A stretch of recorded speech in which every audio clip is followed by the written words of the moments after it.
Hey there, welcome back to my channel. Today we're talking about something we all do every day, eating.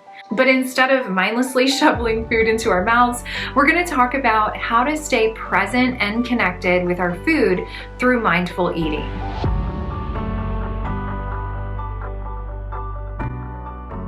So what is mindful eating? It's essentially the practice of paying attention to your food and your body while you eat. This means slowing down, savoring each bite a little bit, like paying attention to that, listening to your hunger cues. But I know what you're thinking right now because I used to think the same way. Eating slowly, ain't nobody got time for that because I'm a busy mom. I got lots of things going on in my life. And if I'm lucky, sometimes to even sit down and eat my food, like that's a win for the day. So I know this because I used to think it, but you know what? When you're actually practicing mindful eating, it gets a little bit easier, and mindful eating can actually help you lose weight and enjoy your food more. And as a bonus, you're going to be treating your mind better when you slow down and actually choose to be present with your food and present with your body in the process. So here's a few tips for incorporating mindful eating into your routine. First things first, turn off all the distractions, like no TV, no phone, no computer. Focus solely on your food. I know this can be such a big deal. Believe me, I do. But turning off distractions when you're eating is so important because it allows you to focus on what you're consuming and ultimately helps you to make better food choices. Because if you're consuming all the media while you're consuming your food, your mind is focused way more on the consumption of whatever media you're focused on, whether that's social media, television media, or any other thing that's distracting you. You're going to be way more focused on that consumption than the actual consumption of the food nourishing or not nourishing your body. So when we're distracted, we tend to mindlessly eat without really paying attention to what we're putting in our bodies. And this can lead to, definitely always leads to, for me, overeating and consuming foods that, may not be the best for your health goals. Another good reason for turning off distractions during meals is so that you can cultivate a better relationship with food. Honestly, our food relationships, or food stories as I like to call them, plays such a huge role in our health journey, like whether we're eating the right types of foods or we're running to the wrong types of foods. Most of my life I spent like not paying attention to the types of food I was eating or how it was affecting my body. I was just running to foods that I thought made me feel good, and the relationship I had with food was not good. So by being present and fully engaged in your experience of actually eating, you can learn to savor the flavors you're eating, the textures of your food, appreciate the nourishment that it's providing to your body. And this can help you to make way more intentional food choices in the future. So it can also help you develop a healthier mindset towards food, which is a huge deal. So turning off distractions during mealtime is a really simple yet super powerful way to improve your eating habits and make progress towards your health goals. It's a small change that can have a really big impact on your overall well-being.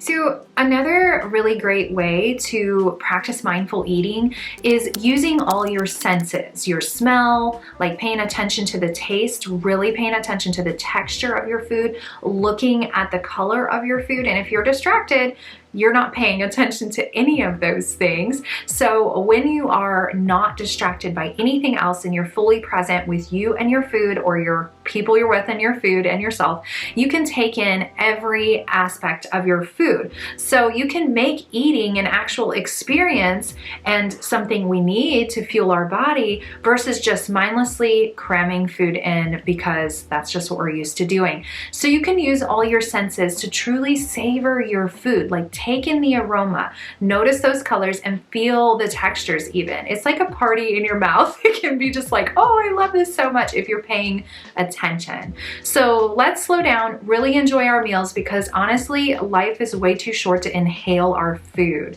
And I have again been like the queen in my life of inhaling my food. When I married my husband, he would say to me, like, I've never seen anybody eat as fast as you.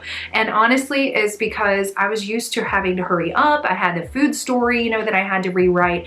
And I was just used to cramming food in, hurrying up, getting it done. And when I was growing up, like my food story was that either you eat all you can as fast as you can, or you may not get food. And so that was kind of my food story. I had to learn really intentionally how to slow down and savor my food and enjoy what I was eating versus just hurrying up and cramming food into my mouth or sitting in front of the TV with a bag of chips or a bowl of popcorn and not even realizing that I had consumed as much as I did and don't even remember tasting it, had no idea that I even really truly ate what I ate. So dinner in front of the TV, all that kind of stuff just got cut out, and I started practicing some things that I'm going to tell you guys about here in just a minute to be able to slow down while I was eating and pay attention a little bit better. So another great way to practice mindfulness while you're eating is just practice taking smaller bites. Instead of like cramming as much on your fork or spoon as you possibly can fit on there, really just take smaller bites. It's so silly, it sounds so simple, but if you slow down and pay attention to what your normal eating style is like, maybe you didn't realize that you were one of those, like what I call a shoveler, like I would just shovel as much on my fork or spoon as I possibly could get on there and then just cram it in. But taking smaller bites is so helpful for a couple of different reasons. I can chew it better, obviously, like that's just way better for digestion. So taking smaller bites and chewing slowly can really help you fully appreciate the flavors of your food. So by chewing your food slowly, you really break it down into smaller pieces, making it easier for your body to digest. Plus, it gives you more time to savor each bite. So eating slowly can be a really helpful weight loss tool for a few reasons. First, it takes around 20 minutes for your brain to even register that you're full. So slowing down can prevent overeating, honestly. And second, taking time to thoroughly chew your food can aid in digestion and the absorption of the nutrients that your body needs. So eating slowly allows you to fully savor and really enjoy those meals, and it actually decreases the likelihood that you're going to go seeking more food after you've eaten to feel satisfied, like really shortly after you've eaten. Have you ever eaten, I don't know, a meal, dinner, lunch, whatever it is, and then within 30 minutes or even 20 minutes later, you're like, I need something else to eat. And you ate plenty, but you don't really even realize that you did or what you ate and all the things. So you're looking for food shortly after eating. Mindful eating can help you to really stop doing that. So you're paying attention to what you're eating, you're feeling satiated, your body is able to break down those nutrients, and you're not like looking through the cupboard 20, 30 minutes later trying to find food to hold you over or to fill you up because you think you're empty. So another great way to practice mindful eating is just to pause and breathe. So take breaks in between bites and breathe. Like check in with your body and ask yourself, are you even still hungry? Are you full? And this will help to prevent overeating. A great tip that I once heard and I started implementing was to just put down my fork in between bites, like look up from my plate, notice your surroundings. If you're eating with others, like take a minute to actually look at them and chat with them, have a conversation. But something that really helped me to slow down while I was eating, because like I said, I was such a fast eater, was putting down my fork, intentionally making a choice to put down my fork between bites because I then would chew a little bit longer, maybe a little bit slower. Chewing slowly is definitely not something that I have mastered. I'm working on that because I feel like I still am hurried a lot while I'm eating, but I've come a long way. I've come a very long way by like putting these things into practice that I'm teaching you today. So another great way to practice mindful eating is appreciate the process actually of preparing your food. So take time, prepare your food, and enjoy the cooking process. This is going to help you to appreciate your meals even more. Honestly, it really does. Enjoying the cooking process is crucial for weight loss because it helps you to build a positive relationship with your food. And when we enjoy cooking, we're more likely to choose fresh and wholesome ingredients and cook with the healthier methods and experiment with new recipes. It also allows us to control our portion size sizes and ingredients. So we're avoiding like the unnecessary additives and preservatives found in all those prepackaged foods. And cooking can really be a fun and creative outlet that actually helps you reduce your stress, which is so funny because most people think that I work with, at least in my world, think cooking is hard, it's stressful, I don't want to do it, I can't, you know, all of the like, this is why I eat fast food or prepackaged food, and that's their excuses. But once they say, I'm just gonna give it a try and I'm gonna push through and do this for 3 weeks to a month, they notice they start to pick up new skills, they start to enjoy what they're doing, it's not as hard as they thought before, and they start to retrain, reframe their brains to start saying, I can. This is something I actually enjoy.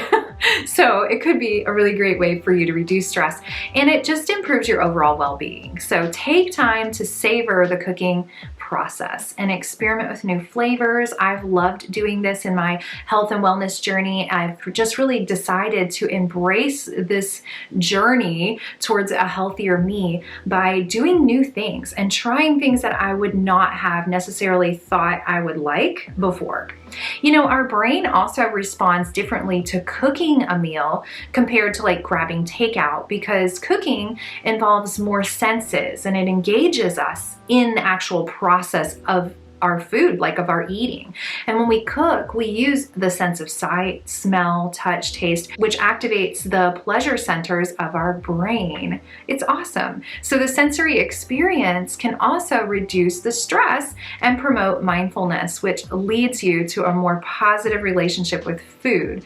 And on the other hand, when we grab takeout or something that we just pop in the microwave, we may not have the same sensory experience or connection with our food, which leads to mindless eating and overconsumption, because it didn't take us but a second to get it, you know, to go through the drive-through window or to throw it in the microwave. And honestly, there's not a lot of skin in the game. So you're just kind of like, oh, I mean, it's not that valuable. So you're not looking at the food that you're eating, even though you may not realize it. You're not even looking at yourself as valuable as you are when you're just all the time running to the fast things, running to the things that are already done for you. And there's a time and place where that has to happen. I totally understand that. But give yourself like the courtesy of preparing meals ahead of time for yourself. And if this is a hard thing for you to do, stay tuned. Make sure you subscribe to the channel, because I'm going to be giving you lots of tips and strategies for learning to cook at home, making it easier for you. I'm going to give you my top few things that you can use in the kitchen that makes life so much easier for me when I'm doing my busy life, because I do live a really busy life. But being busy and saying life just happens to me is no excuse for being unhealthy or making unhealthy choices.